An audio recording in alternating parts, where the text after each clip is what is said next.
Welcome to Cooking with Bobbi Jo. I hope everyone had a great Christmas. I was going to make a hash brown casserole for Christmas. I put frozen hash browns on my list, but the grocery store was out. I checked 2 different stores and they were out of stock. So I got more potatoes instead and decided to do it the old-fashioned way, which is always better anyways. Ended up making hash browns for breakfast though and never got around to making the casserole because I ended up making other things.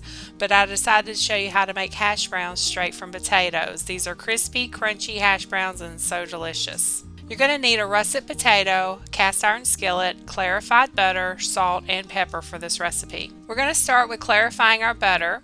Every fat has a temperature in which it starts smoking. Butter has a low smoke point, and clarified butter can be heated at a much higher temperature than just plain butter, so it has a higher smoke point. When we clarify butter, all we're doing is removing all the water and milk proteins. Without this, the butter can be heated at much higher temperatures without setting off the smoke alarm. So how do we get clarified butter? First, melt the butter. I'm melting it over low heat, and don't rush it, don't stir it.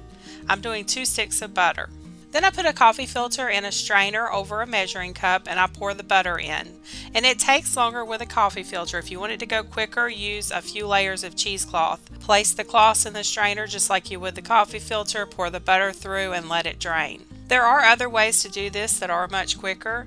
I'm doing it this way because all I had on hand was a coffee filter. You can always do a search for how to make clarified butter to get other ways of doing it. The butter dripping down into the measuring cup is the clarified butter, or it's also called liquid gold. I've also heard people say ghee is the same thing as clarified butter. I'm not familiar with ghee, but they say it's the same as clarified butter. After the butter is clarified, it will store for 6 months. Mine won't last 6 months because it'll be used before then.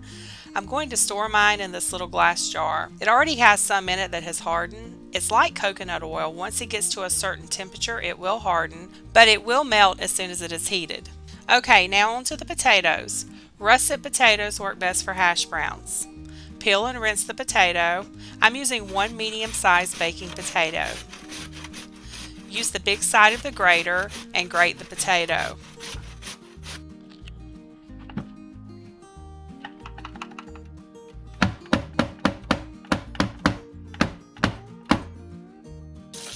Then put the potatoes in a bowl and fill with cold water.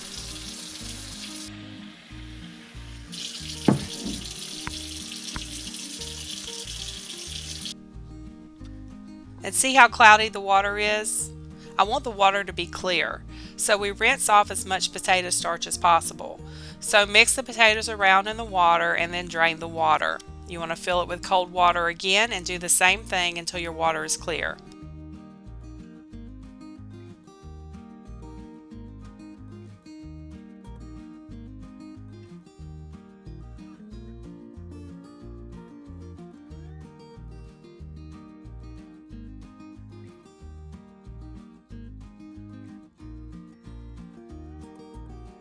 I did it 3 times to get the water this clear. Then you want to drain the water out again. You want to press your potatoes and get as much water as you can out of the potatoes. Next, you'll need a clean towel. And I have these towels just for my potatoes. You want to pour the potatoes on the towel and then mash it to get the water out.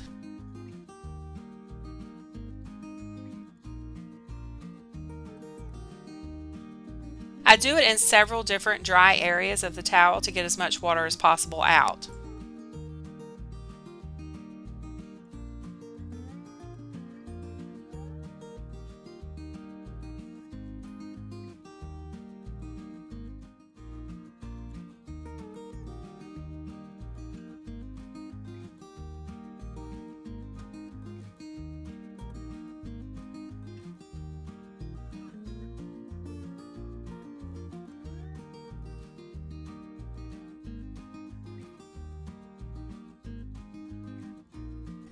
Okay, over to the skillet. I have it heating on medium-high, and I'm going to add about 3 to 4 tablespoons of clarified butter.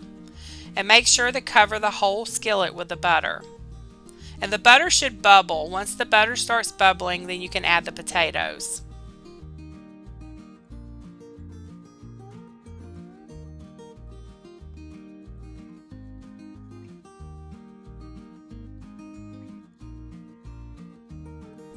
So I'm going to add the potatoes in, and I shape them into a circle, and then I salt and pepper them.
Place a lid on it and leave the lid on for 4.5 to 5 minutes. Set a timer and do not remove the lid until it's at least 4.5 minutes. Then check the underside of the potatoes to make sure they are browned.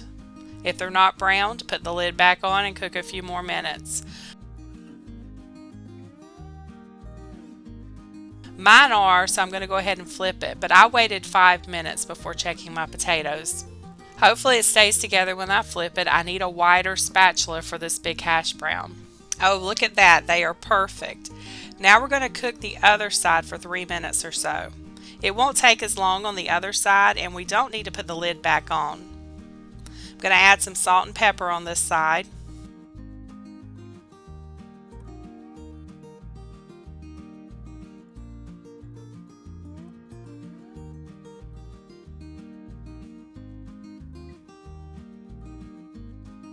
Okay, it looks like the other side is browned, and I want some cheesy hash brown, so I'm going to add some cheddar cheese to the top.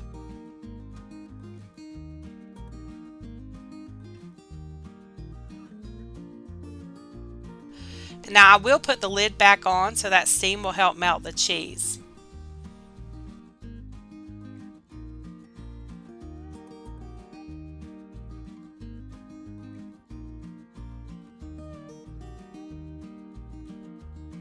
Look at that. Doesn't that look good?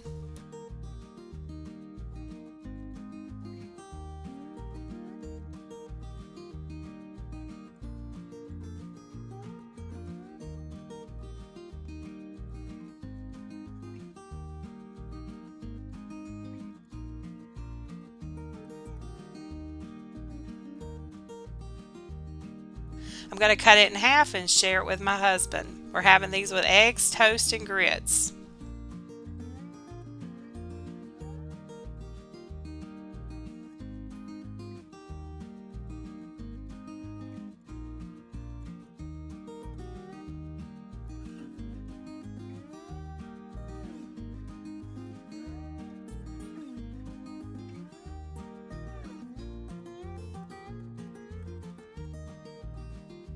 And there you have it, crunchy, delicious, drool-worthy homemade hash browns. They are so much better than the frozen ones from the store. And after eating these again, it makes me happy that they were out of the frozen ones. Thanks for watching. Don't forget to check out the Lake Hill City Birds on Friday, and as always, have a blessed day.